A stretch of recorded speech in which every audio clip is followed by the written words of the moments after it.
জুলাই যোদ্ধাদের উপর হামলার ঘটনা একের পর এক যেমন শঙ্কা তৈরি করছে, তেমনি আগামী নির্বাচনকে ঘিরে যে সকল প্রার্থীরা রয়েছেন তাদের মনে একটি শঙ্কা বিরাজ করছে, একেবারে নিরাপত্তাহীনতা বিরাজ করছে। তারা দাবি করছেন নির্বাচনের আগে প্রত্যেকটি প্রার্থীকে যাতে নির্দিষ্ট নিরাপত্তা দিক, কিংবা এই ধরনের জুলাই যোদ্ধা যারা রয়েছে কিংবা জুলাই গণঅভ্যুত্থানে যারা ছিল তাদেরকে যাতে নিরাপত্তা দেওয়া হোক। দর্শক নিশ্চয়ই জানেন যে গতকালকে রাতে চট্টগ্রামের চন্দনাইশ উপজেলায় জুলাই যোদ্ধা হাসনাত আবদুল্লাহ তার উপরে অতর্কিত হামলার ঘটনা ঘটে এবং ঠিক তার সাথে মনিউদ্দিন নামে একজন ছিল যুবক, তিনিও আহত হয়েছেন এই ঘটনায়।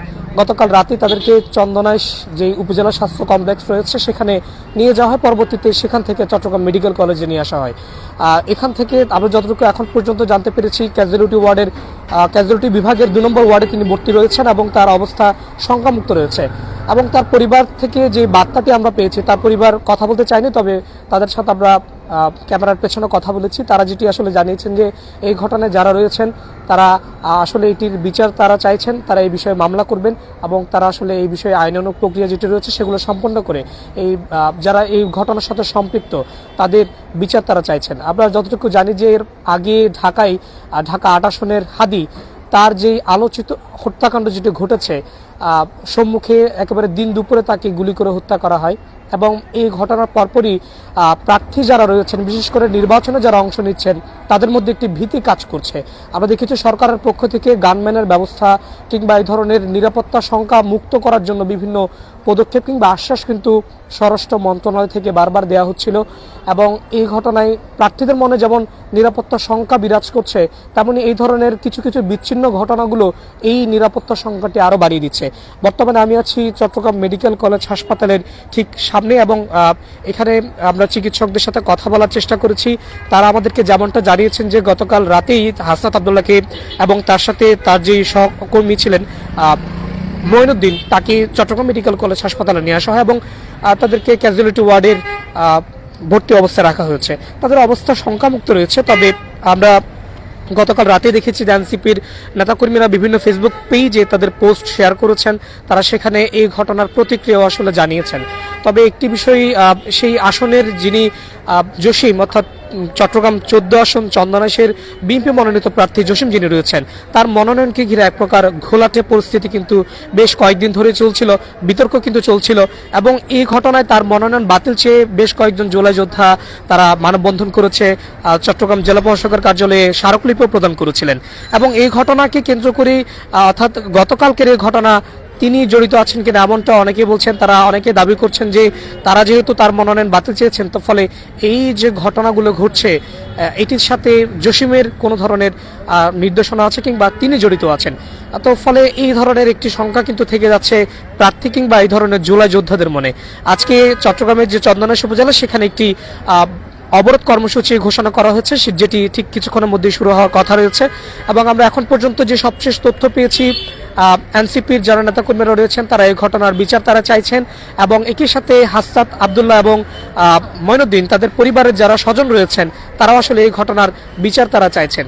যদি বলতে চাই যে নিরাপত্তা সংখ্যা এলডিপির যিনি প্রার্থী রয়েছেন 14 আসনের, তিনি আমাদেরকে জানিয়েছেন গণমাধ্যমকে যে এই ধরনের ঘটনাগুলো কিংবা জুলাই যোদ্ধাদের উপরে হামলার ঘটনা, অর্থাৎ বিশেষ করে যারা 5 আগস্টের সময় সম্মুখ সারিতে জুলাই গণঅভ্যুত্থানে অংশ নিয়েছিলেন, তাদের উপরে যে হামলাগুলো হচ্ছে সেটিতে যেমন আগামী নির্বাচনে কিংবা রাজনৈতিক যে পরিস্থিতি সেটিকে আরও ঘোলাটে করতে পারে, সেটির কিন্তু একটি আশঙ্কা থেকে যায়। ফলে এই যে প্রার্থীদের মনে যে একটি নিরাপত্তা সংখ্যা সেটিও কিন্তু দিন দিন বাড়িয়ে দিচ্ছে। আমরা এর আগেও দেখেছি হাসনাত আবদুল্লাহ কিংবা এনসিপির যিনি কেন্দ্রীয় নেতা হাসনাত আবদুল্লাহ, তার উপরেও এর আগে চন্দনাইশ উপজেলায় ঠিক আরো কয়েক মাস আগে তার উপরে হামলার ঘটনাটি ঘটেছিল। সার্জিল এবং হাসনাত তাদের উপরে ঘটনাটি ঘটেছিল হামলার ঘটনা এবং ঠিক একই উপজেলায় ঠিক আরো কয়েক মাস পরে, অর্থাৎ বলতে গেলে দীর্ঘ 8 থেকে 9 মাস কিংবা 1 বছর পরে আবারও সেই ঘটনার পুনরাবৃত্তি তাদের জুলাই যোদ্ধার উপরে,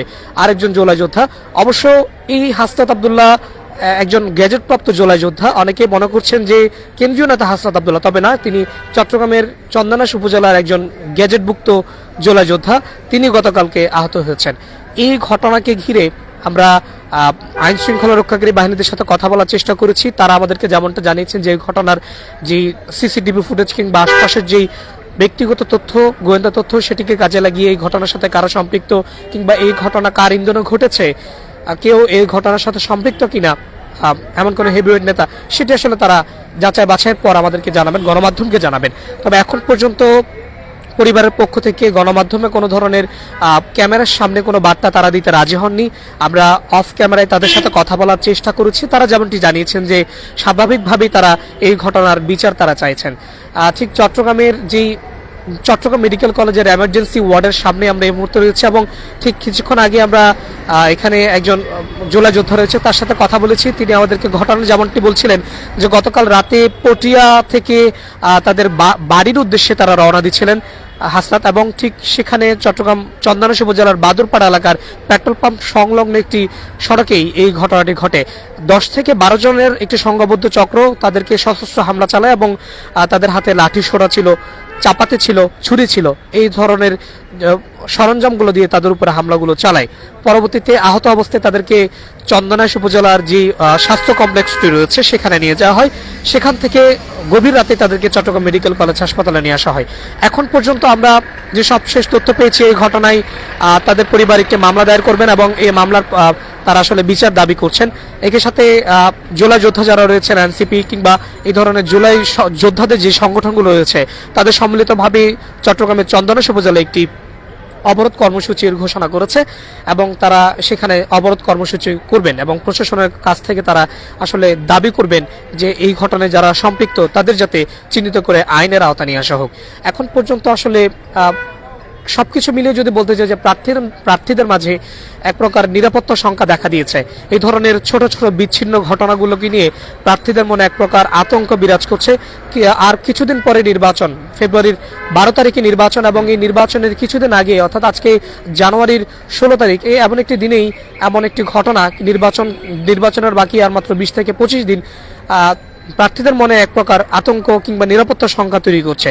এবং এই ঘটনায় প্রার্থীরা আসলে বলছেন যে বারবারই বলছেন নির্বাচনের আগে যাতে এই ধরনের যারা আসলে বিভিন্ন অস্ত্রশস্ত্র, বিভিন্ন ধরনের চাঁদাবাজি কিংবা বিভিন্ন ধরনের অপ্রীতিকর ঘটনা ঘটানোর উদ্দেশ্যে উৎপেতে আছে, তাদেরকে যাতে চিহ্নিত করে আইনের আওতায় নিয়ে আসা হোক, কিংবা এই ধরনের বিভিন্ন অবৈধ অস্ত্র যেগুলো এখনো পর্যন্ত উদ্ধার করা সম্ভব হয়নি, সেই অস্ত্রগুলো যাতে উদ্ধার করে অন্ততপক্ষে নিরাপত্তার জন্য নির্বাচনের আগেই যাতে এই অস্ত্রগুলো উদ্ধার করা সম্ভব হয়।